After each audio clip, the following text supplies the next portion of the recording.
In the 1930s, Bonnie and Clyde went on a murderous rampage through the middle of the country. Their path of destruction, which cut through North Texas, is one of the 25 biggest moments in DFW history, I should say. Jennifer Lindgren shows us the impact that's still very visible today. You never know what you're going to find here. It is the most decorated grave at Western Heights Cemetery. Flowers and shotgun shells among the many tributes. They were like folk heroes. But the person buried here is no hero at all. Clyde Barrow and his gang murdered officers and civilians in 4 states. History glamorized in the 8 decades since. The story of Bonnie and Clyde is greatly romanticized.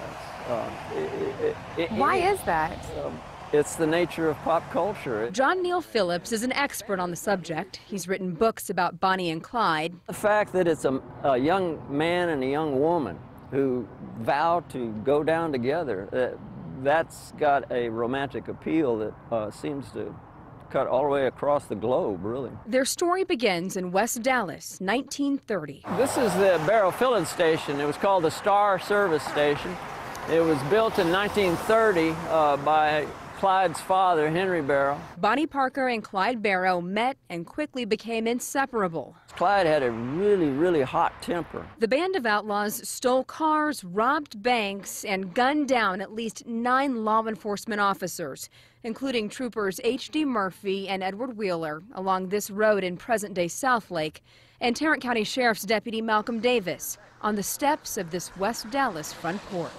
If you were one of their victims, they were pretty darn ruthless. On the run for 27 months. One reason why Bonnie and Clyde were able to stay on the run for so long was lack of communication and lack of coordination between law enforcement groups. A multi-state task force finally caught up, killing Bonnie and Clyde in an ambush.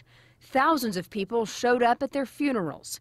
Phillips recalls what one of Clyde's associates told him years later from prison. It wasn't romantic for me, it wasn't romantic for Bonnie and Clyde, and it certainly wasn't romantic for our victims. Yet this piece of North Texas history continues to be shaped. This tombstone here is anchored in concrete because it has